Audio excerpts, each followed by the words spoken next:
इस्लाम का एक अनकहा सच, क्या सच में मुसलमानों के पूर्वज हिंदू थे? नमस्कार दोस्तों, वीडियो शुरू करने से पहले आप हमारे चैनल को सब्सक्राइब करें, लाइक करें और कमेंट करके अपनी राय जरूर बताएं। हमेशा से यह बहस का विषय रहा है कि मुसलमानों के पूर्वज क्या वाकई हिंदू ही थे। दुनिया भर के मुसलमान चाहे इस सत्य को माने या ना माने, उनके रहन सहन के तरीके, उनकी मक्का मदीना की पूजा पद्धति, उनके पवित्र चिन्ह आदि उन्हें किसी न किसी तरह से हिंदू धर्म से जोड़ते हैं। हिंदू धर्म ग्रंथों के अनुसार असुरों के गुरु तथा महर्षि भृगु व असुरराज हिरण्यकश्यप की पुत्री दिव्या के संतान शुक्राचार्य ही मुस्लिम संप्रदाय के वास्तविक जनक थे। शुक्राचार्य ने राक्षसों का वंश बचाने के लिए भगवान शिव की आराधना की, जिससे प्रसन्न होकर शिव जी ने अपना स्वरूप शिवलिंग शुक्राचार्य को प्रदान कर वैष्णवों से दूर रखने को कहा। शिव जी का स्पष्ट आदेश था कि जिस दिन कोई भी वैष्णव इस शिवलिंग पर गंगा जल चढ़ा देगा, उस दिन राक्षस वंश का नाश हो जाएगा।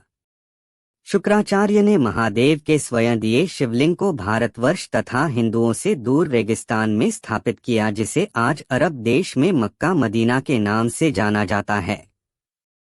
यहाँ तक कि अरब देश का नाम शुक्राचार्य के पौत्र अरब के नाम पर ही पड़ा है।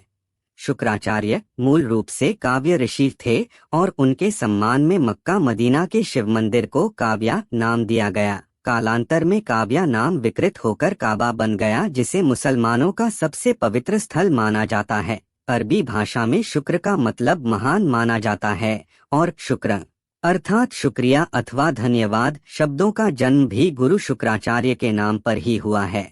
मुसलमानों का पवित्र जुम्मा शुक्रवार को मानने की वजह भी गुरु शुक्राचार्य ही हैं। रामायण के अनुसार सूपर्णखा का वध नहीं हुआ और वह गुरु शुक्राचार्य के आश्रम में ही रहने लगी थी। यह सबको पता है कि भगवान श्री राम के आदेश पर लक्ष्मण ने सूपर्णखा के नाक कान काट दिए थे और तभी से वह अपना चेहरा ढक कर रहती थी। सूपर्णखा के चेहरा ढकने की परंपरा को अरब देश की औरतें आज भी निभाती हैं।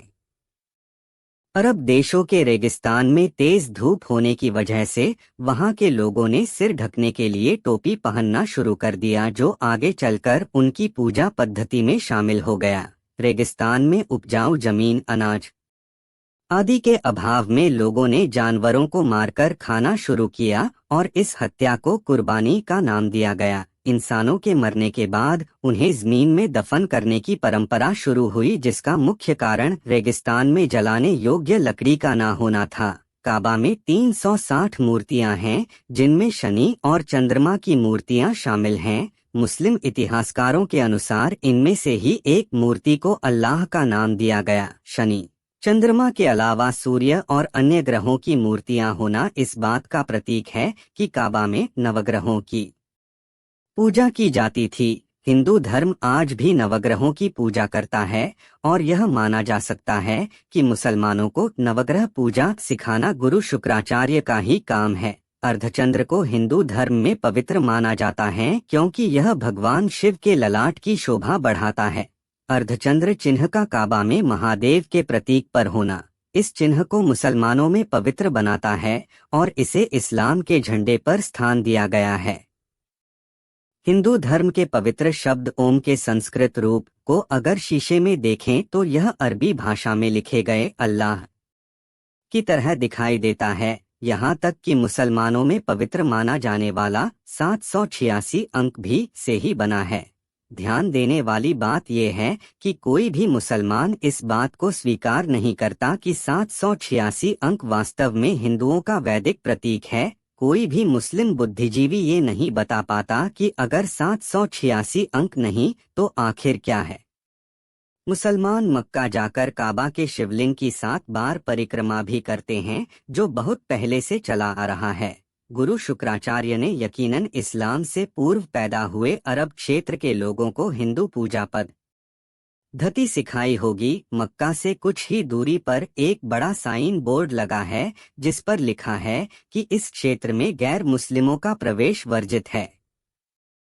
यह साइन बोर्ड उस समय का प्रतीक माना जाता है जब इस्लाम की शुरुआत हुई थी तथा यह भी अंदाजा लगाया जा सकता है कि शुक्राचार्य ने भगवान शिव की दी हुई चेतावनी पर अमल करते हुए इस मंदिर के क्षेत्र में हिंदुओं के प्रवेश पर प्रतिबंध लगाया होगा। जहां भगवान शिव का मंदिर होता है वहां पवित्र नदी का पानी भी पाया जाता है।